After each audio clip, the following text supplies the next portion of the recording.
How to explain such a situation? How did the popular uprising of spring 2011 become a major bloodbath?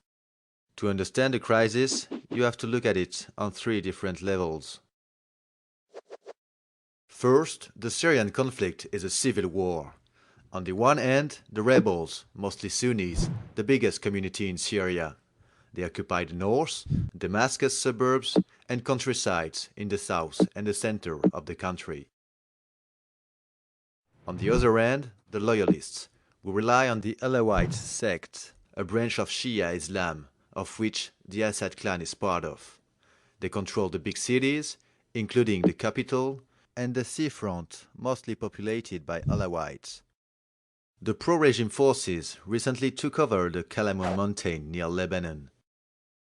The insurgents retaliated, invading north of Latakia. Elsewhere, the front line remains more or less stable.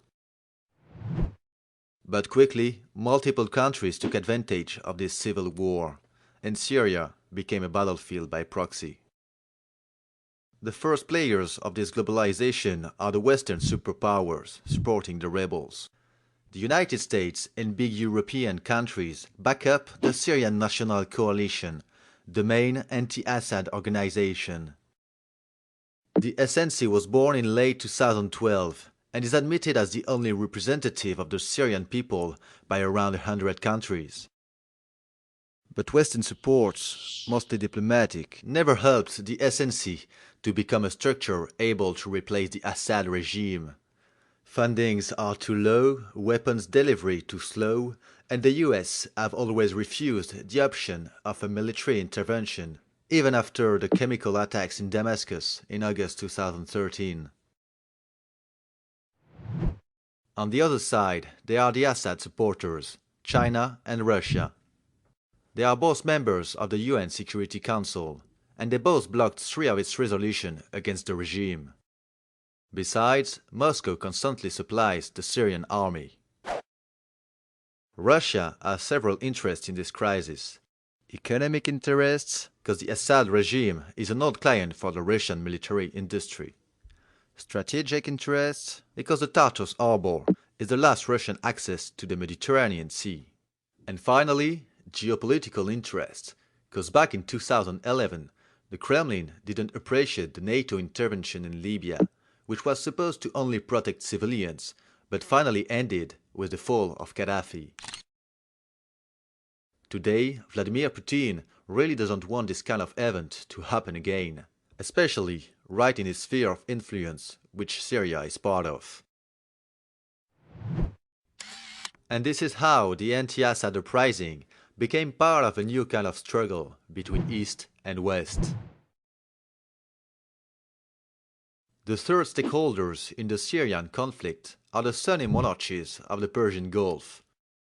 Saudi Arabia, for instance, sees in the Syrian crisis a way to weaken its archenemy, Iran. The Shiite giant is the first ally of Syria in the Middle East. This is why Saudi Arabia and Qatar delivered weapons to rebel squad through Jordan and Turkey. Besides, several Salafi sheikhs settled in Kuwait set up donation systems to help the rebellion. But over time, sponsors from the Gulf began to support increasingly radical rebel groups like Al-Nusra Front or Ahrar al-Sham, which are close to Al-Qaeda. Up north, the Turkish government also played with fire by letting militias of the Islamic State of Iraq and the Levant pass through its territory.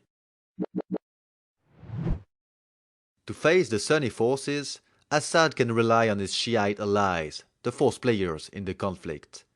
Iran brings to Damascus money, weapons, and military advisors. There is also the Shiite Lebanese militia, Hezbollah. At the beginning of the conflict, their fighters were just patrolling along the Syrian border. But they ended up fighting directly alongside the Syrian army. It's the same for Iraq's Shiite militias. At first, they were only supposed to protect the Sayyida Zainab mausoleum, and now they are dispatched all over the country, especially in Aleppo. And this is how Syria became the core of a new episode in the old conflict between Shiites and Sunnis. Let's sum up the situation. Civil war, Cold War, Holy War. The Syrian conflict is a mix of local, regional, and international issues.